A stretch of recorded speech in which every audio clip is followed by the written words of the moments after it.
Hello, my dear learners. I welcome back to another video. আমি আবারও তোমাদের সামনে একটা ভিডিও নিয়ে এসেছি। How can we start our spoken English learning journey?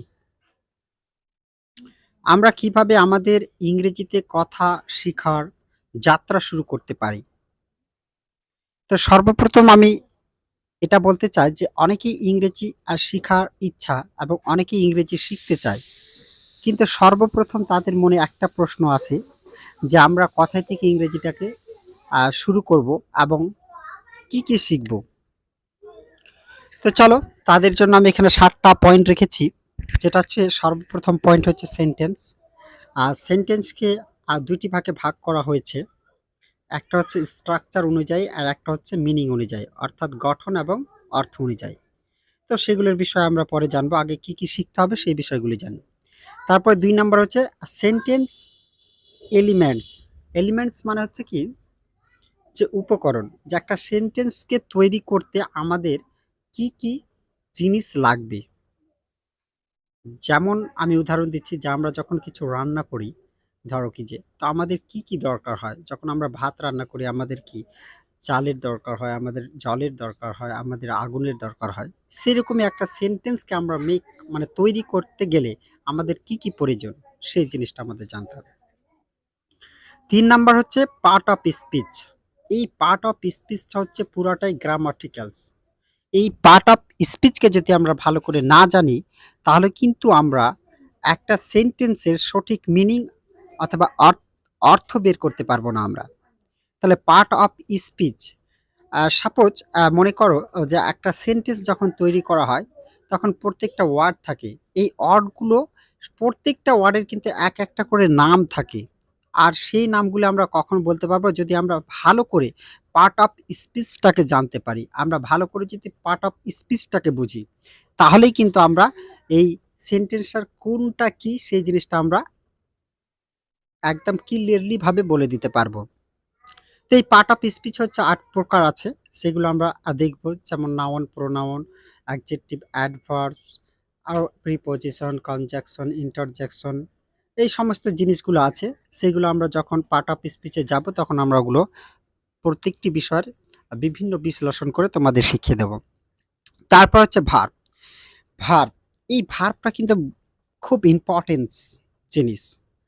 ভার্বকে যদি আমরা না জানি, ভালো করে ভার্বের ব্যবহারগুলো যদি আমরা করতে না পারি, তাহলে আমরা একটা সেন্টেন্সেরও কি কোন সময়ে বলছি সেগুলো উল্লেখ করতে পারবো না। তো ভার্বটাও ভেরি ইম্পর্টেন্স। ভার্বটাকে আমাদের অবশ্যই জানতে হবে। তারপর হচ্ছে কি টেন্স।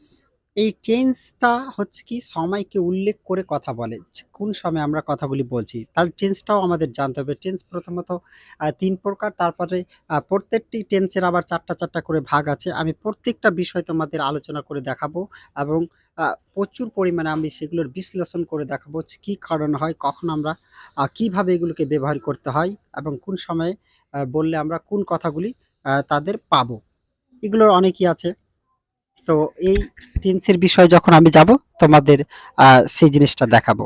তারপর হচ্ছে কি modal verb and semi modal verb. Modal verb এবং সেমি মডাল ভার্বকেও জানতে হবে। যেমন মডাল ভার্ব হচ্ছে যে ক্যান, কুড, শুড, মে, মাইট, এই সমস্ত যে আরও আছে আমাদের মডেল ভার্ব সেইগুলি। এবং সেমি মডেল হচ্ছে am, to, is, to, have to, এই সমস্ত জিনিসগুলি আছে, এগুলো আমাদের জানতে হবে। তারপরে বিষয় হচ্ছে প্যাসিভ ভয়েস। এই প্যাসিভ ভয়েসটা হচ্ছে এমনই একটা জিনিস, কারণ যে আমরা প্যাসিভটাকেও না জানলে কিন্তু আমাদের সেন্টেন্সগুলোকে আমরা আমরা দেখো একটা উদাহরণ দিয়ে আমি বুঝাচ্ছি। যেমন যে আমি ক্রিকেট খেলি, কিন্তু এই কথাটা যদি বলা হয় যে ক্রিকেট খেলা হয় আমার দ্বারাই, তাহলে আমরা সাবজেক্টটাকে কি করছি, অ্যাক্টিভে যখন আমরা দিচ্ছি তখন সাবজেক্ট হচ্ছে আমি ক্রিকেট খেলি, এখানে আমি সাবজেক্ট। কিন্তু ওই খেলাটাকে আমরা কি করছি, সরি, ক্রিকেটটাকে কি করছি আমরা, এটা হচ্ছে একটা অবজেক্ট। তো অবজেক্টটাকে আমরা প্রথমে নিয়ে আসি। তো অনেকেই তোমরা দেখতে পাও যখন আমরা টেক্সট বুকগুলোকে পড়ি তখন কিন্তু আমরা এরকম দেখতে পাই। তখন সেগুলো আমরা বুঝতে পারি না। তাহলে প্যাসিভটাও আমাদের কি বেশিরভাগ সেন্টেন্সই আমাদের প্যাসিভে লেখা হয়। তো এই সমস্ত যদি আমরা এদের সম্পর্কে যদি ধারণা রাখি, তাহলে আমরা ইংলিশের যেকোনোভাবে যেকোনো সেন্টেন্সকে আমরা তৈরি করতে পারবো এবং তাদের সঠিক অর্থ বের করতে পারবো। তো চলো এগুলোর এরপরে আমি এগুলোর বিষয় প্রত্যেকটা এক একটা করে আলোচনা করব। যদি আপনারা রিয়েলি শিখতে চান, যদি মন থেকে শিখতে চান এবং যদি বলেন যে আমরা ইংলিশে একটা ফ্লুয়েন্টলি কি টিচার হতে চাই, আমরা ফ্লুয়েন্টলি মানে কথা বলতে চাই, তাহলে কিন্তু অবশ্যই এগুলো দেখো। আশা করছি যে তোমরা যদি এইভাবে শিখো, তাহলে তোমরা ইংলিশে প্রচুর পরিমাণে দক্ষতা হতে পারবা এবং আহ, তোমরা নিজেরাই সবকিছু তৈরি করতে পারবা, সেন্টেন্স থেকে নিয়ে এভরিথিংস। সো আবার দেখা হচ্ছে নেক্সট ভিডিওতে।